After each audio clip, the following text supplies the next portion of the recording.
Thank you, ma'am. Daniel Gonzalez drove for more than an hour to sell tamales at this farmer's market in Pueblo in southern Colorado. He's worried, though, that his sales might barely cover the cost of gas. 4 years ago, we would bring, say, 50 dozen to the market, and we would sell all those 50 dozen.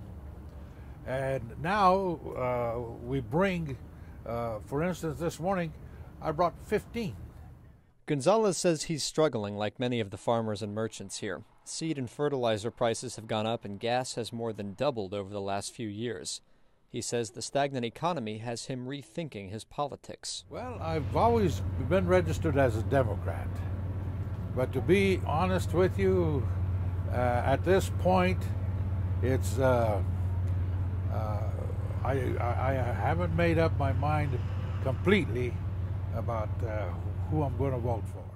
The city has long been a Democratic stronghold. Barack Obama won here by 15 points in 2008. He still has a large campaign office in the heart of downtown.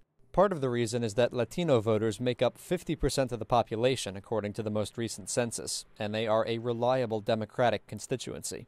I don't believe in the Republicans or the way they talk. You see how they're gonna make the people. They're gonna cut out Medicare so we can take care of ourselves. And then raise the taxes and no, it's no good. Stay Democrat. But the economy here is suffering, and it has been ever since the 1980s when the steel mill closed down. That took thousands of jobs away from Pueblo, and the city hasn't figured out how to bring them back. In Pueblo, we struggle with this catch-22. Education's a huge part of bringing in jobs, but we don't have the money to invest in education to produce quality, well, an overall quality of graduates. We have a university that doesn't focus on the sectors that needed renewable energy, water, ag, or high-tech sectors. So then what you have is we can't produce an education to attract businesses that want to come in. The recent recession is starting to hurt small business owners like Arnold Gallegos, who's run a shuttle service here for the last 20 years. Lately, he says he's not sure how much longer he can keep going. I'm a Democrat. I've always been a Democrat, and that's how I'm going to vote. But it's been a struggle. I mean, I'm still behind Obama, but it's getting tougher and tougher for me to make it go anymore with the cost of everything gone up so much. I just hope this election turns it around because hopefully I could last that long. There are still a few major employers in Pueblo. Agriculture is one. So is this plant run by Vestas, which manufactures towers for wind turbines. But Congress didn't renew a production tax credit, which expired this year. So the plant has started laying off workers. My son works at Vestas plant, and he's worried about his job now because of the... That's the wind turbine manufacturer, yes. He works there, and they just had a layoff, but he survived that first layoff, but he's not sure about the second go-around. The economic problems have hit the Hispanic community here especially hard.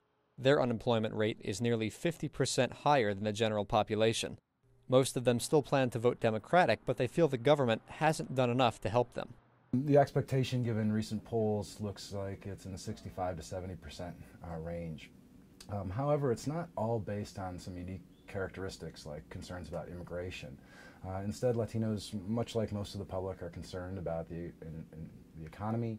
And with the steel mill closed and much of downtown boarded up, many people in Pueblo are frustrated and worried about the future. I'm not as enthusiastic, but I don't like... I think he's a better person than Romney. I mean, that's just personally. You know, the things I've been hearing, the things I've been watching, it's really kind of hard to make a decision because, you know, it's always it's a word I want to use, dirty politics. You know, everybody talks about each other, so you kind of get to the point where you don't know what to believe anymore, you know. So, like I said, he doesn't have a very good record, Obama, but at least I know what his record is.